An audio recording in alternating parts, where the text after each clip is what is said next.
tarde a todos e a todas e a quem nos assiste online também. Cumprimento o senador Eduardo Braga e todos os componentes aqui da mesa. Eu vou fazer uma apresentação rápida, né, por causa do tempo. Eu tenho uma apresentação mais completa, mas vou pular alguns slides só para marcar o que tem de novidade, o que tem de aprimoramento, pensando naquela minuta que chegou lá na Câmara, né, e foi lá votada e depois mais algumas alterações. Então, vamos pontuar só essas questões mais importantes. Pode passar, tá?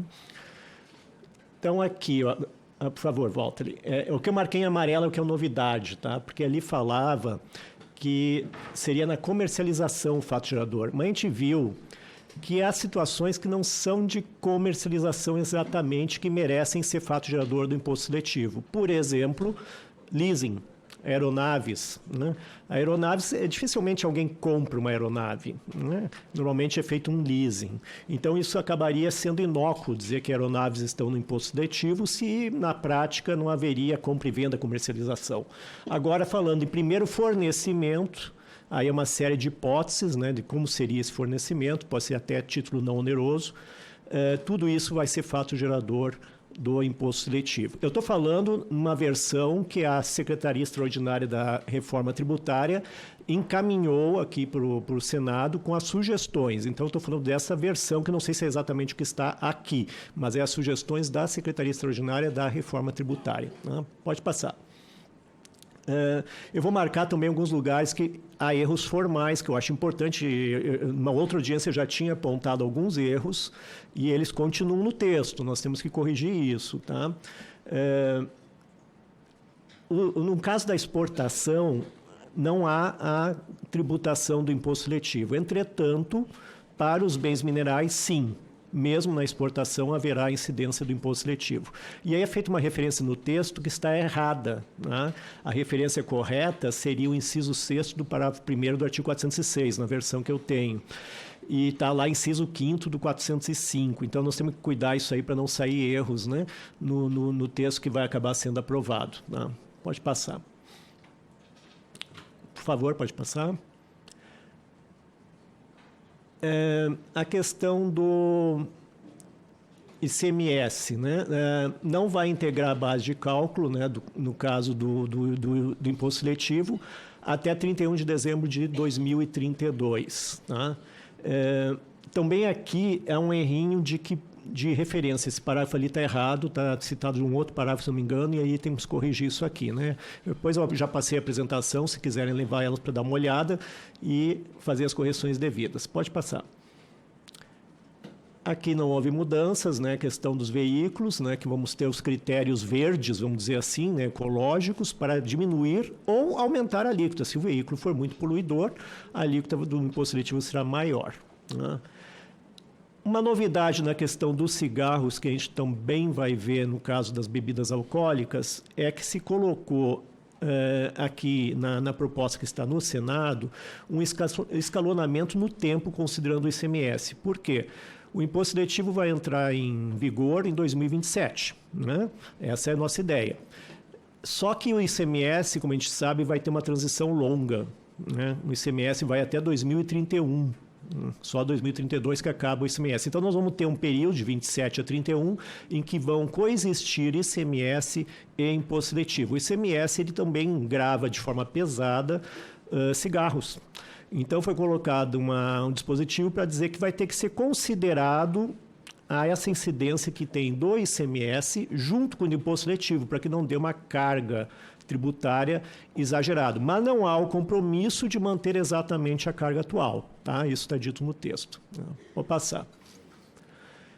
A mesma coisa para bebidas alcoólicas. Né? Também vamos ter a coexistência com o ICMS e, por isso, deve ser considerado a soma, vamos dizer assim, né, dessas alíquotas no período em que existir o ICMS, até o fim de 2031. Tá? E há uma proposta de redução para pequenos produtores de bebidas alcoólicas das alíquotas do imposto seletivo. E uma redução progressiva, né? No sentido de que começou a produzir um pouco mais, então essa redução já não é tanto. Vai chegando até um limite que não há mais redução. Mas haveria um tratamento especial para esses pequenos produtores de bebidas alcoólicas. Por favor. Aqui foi colocado um produto a mais entre os minerais que vão ser taxados pelo imposto seletivo, os bens minerais extraídos. Nós já tínhamos o minério de ferro, o petróleo e o gás natural. O gás natural podendo ser liquefeito, né, quando ele é transportado ele é liquefeito, a alta pressão, ou o gás natural em estado gasoso mesmo. Foi colocado agora o carvão mineral. Ele está dessa forma no texto, está escrito carvão mineral. Talvez melhor, senador, fosse colocar o código NCM, como tem nos outros produtos, lá no anexo 18, né, para ficar mais padronizado e fica mais objetivo com o código NCM. Né. A alíquota 0,25 já tinha sido reduzida, né? Inicialmente essa alíquota começou com uma proposta de 1% no máximo e agora está no máximo em 0,25.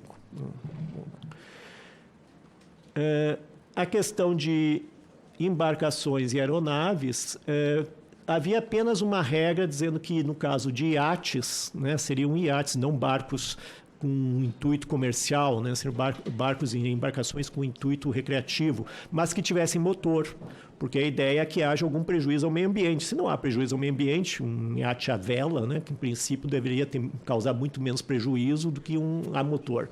Mas agora tem uma proposta de fazer uma graduação dessas alíquotas um pouco mais refinada, com base em critério ambiental. Tá? Então, os critérios não estão estabelecidos no projeto, mas está dizendo que haverá critérios que serão aplicados para definir se a alíquota é maior ou menor no caso de embarcações e aeronaves também, isso vai valer. Tá?